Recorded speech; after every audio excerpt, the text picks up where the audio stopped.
Good morning, students. Today we are going to read Geography chapter number 7, the water word. Right? In this chapter, we will read about the water bodies. Now, our hydrosphere. The Earth is a unique planet largely due to the presence of the realm of the water or the hydrosphere.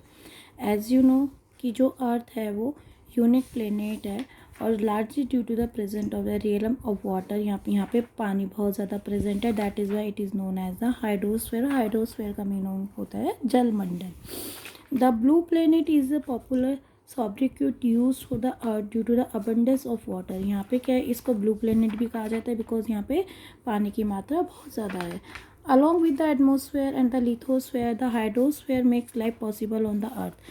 Atmosphere और lithosphere के अलावा जो hydrosphere है, it is also makes the life possible on the earth. The hydrosphere comprises all forms of water bodies including solid, liquid, gaseous forms along with the groundwater.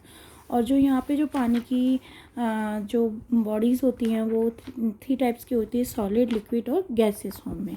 The hydrosphere is sustain through the hydrological cycle involving numerous changes which water undergoes on the sea, air and land. The water cycle involves 4 crucial phenomena.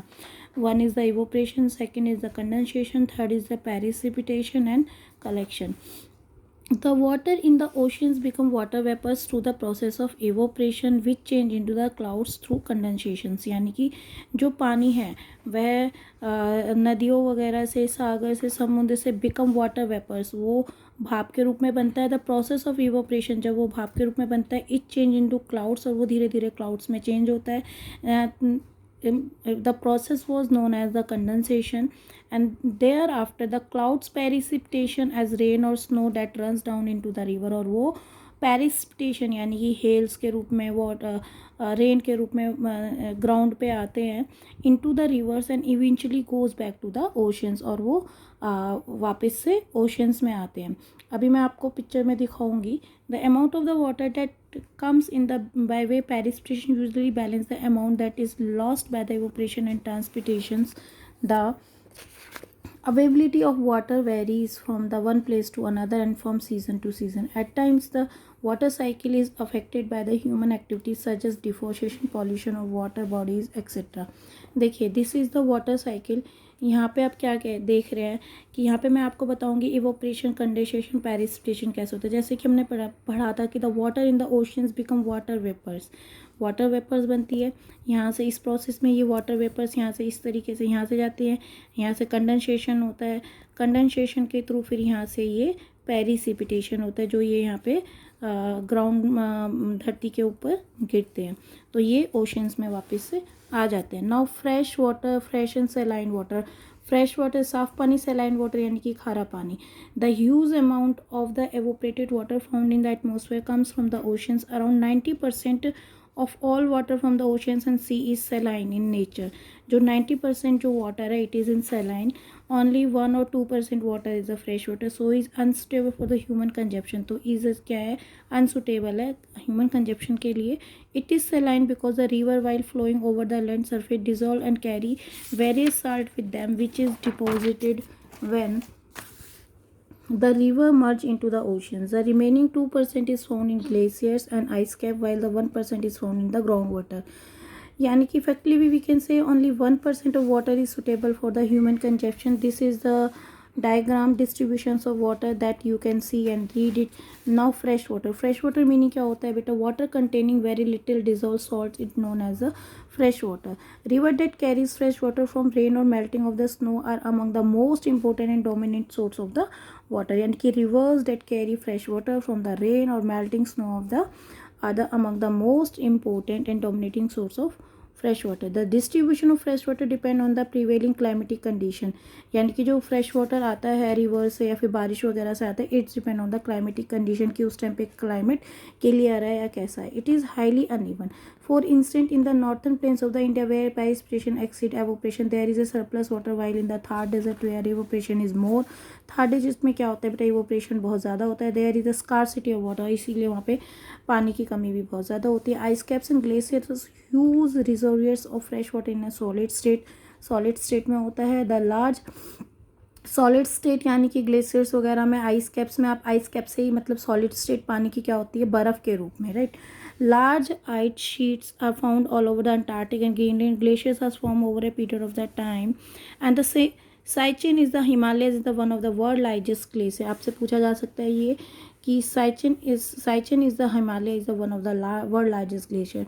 Lakes are inland water bodies that are normally landlocked. These may vary in size for small ponds to big inland seas.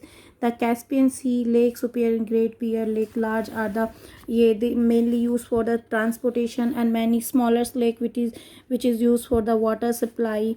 And the undergo water lying below the land surface is another major source of fresh water. Rainwater seeps through cracks and permeable rocks होती हैं बेटा, जो breaking rocks होते हैं into the ground where it is stored in the porous rocks and the collected here groundwater above the layer of impermeable rocks. अब यहाँ पे आप देख सकते हैं रिवर की पिक्चर, ग्लेशियर और ग्रेट बियर लेक आपको शो हुई. सैलाइन वाटर का मतलब जैसे मैंने आपको बताया था कि खारा पानी. Water which contains a large amount of dissolve salt such as chlorine, sodium.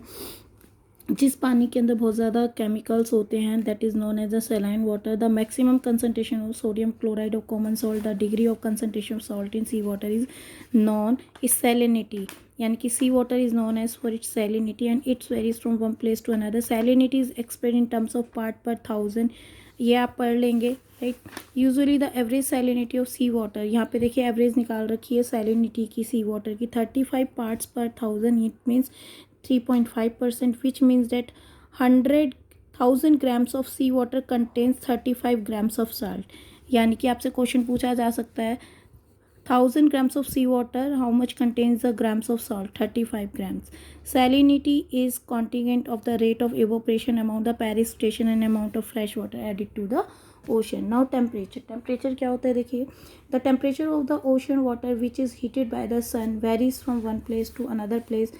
Wind, tides and waves mix the surface layer of the ocean water with its deeper layer. The temperature of the surface water varies with latitude. Therefore, the tropical latitude, which receives vertical rays of the sun, have the warmest oceanic waters. The oceanic temperature decrease steadily from equator to the pole. जो oceanic जो temperature होता है वो decrease करता है from equator to the poles. Now normal decrease in temperature from the equator to the poles is upset by the ocean currents which transfer vast quantity of the water from one latitude to another. The temperature of ocean water also decrease with depth. The sun rays warm the surface water more than the deeper waters. Tides, यहाँ पे wind, tides और waves का मतलब हवा. Tides क्या होती है, ज्वार, यानी कि जो जब बहुत ज़्यादा बारिश आती है, बहुत ज़्यादा पानी आता है, तो क्या होता है कि जो ग्लेशियर्स जो इस तरफ होते हैं वहाँ पे क्या होता है कि पानी बहुत तेज़ी से मतलब उछल के जो पानी चलता है उसे ज्वार्स बोलते हैं. नाउ मेजर वाटर बॉडीज देखिए, एज वी नो कि ocean is a major body of the saline water and constitutes of a principle of components of the hydrosphere, right. Ocean water about 70% of a surface area of the earth, which an average depth of the about 3.8 kilometers. The ocean trenches are deepest part of the ocean, can reach depth of nearly 11 kilometers. As we know कि we are having a 5 major oceans, like first is Pacific Ocean, second is Antarctic Ocean, third is Indian, fourth is Southern and fifth is Arctic oceans. देखिए अभी आप यहाँ पे इस map में भी देख सकते हैं. We will do the map work also, right. Now we will read about the Pacific Ocean. देखिए Pacific Ocean is the largest and deepest of the all 5 oceans, right. जो एरिया कवर किया हुआ है 30.5% of the total surface area of the earth it has been covered. It extends from the Arctic Ocean in the north to the Southern Ocean in the south. It is bounded by the Asia. जो Pacific ocean है आप picture के अंदर भी देखेंगे, देखिए ये रहा पैसिफिक ओशन है ये सारा, and it is bounded by the Asia and Australia in the west and the North America and the South America in the east. Roughly triangular in shape. जो इसकी शेप होती है वो ट्राइंगुलर होती है. The Pacific Ocean contains many islands which are volcanic in origin. Now Atlantic Ocean is the second largest biggest ocean, right. It is the less than half size. इसका जो size होता है वो Pacific Ocean से आधा होता है, right. It covers 20.8% of the Earth's total surface area, shaped like the alphabet S. और जो इसकी शेप होती है एस होती है, और पैसिफिक की शेप जो होती है ट्रायंगुलर होती है.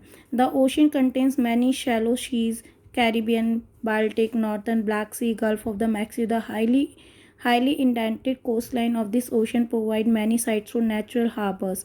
यानी कि it is also provide the many sites for natural harbors also. Mid-Atlantic ridge of the spectacular underwater range of the ocean floor running roughly down to the center of the ocean floor. Its total length is about, जो Atlantic Ocean की जो length है बेटा वो है 16,000 kilometre from the Arctic Ocean in the north to the Bouvet island in the south. ये देखिए mid Atlantic रीज आपको यहाँ पे दिखाई दे रहे हैं. Now thank you, thanks for all.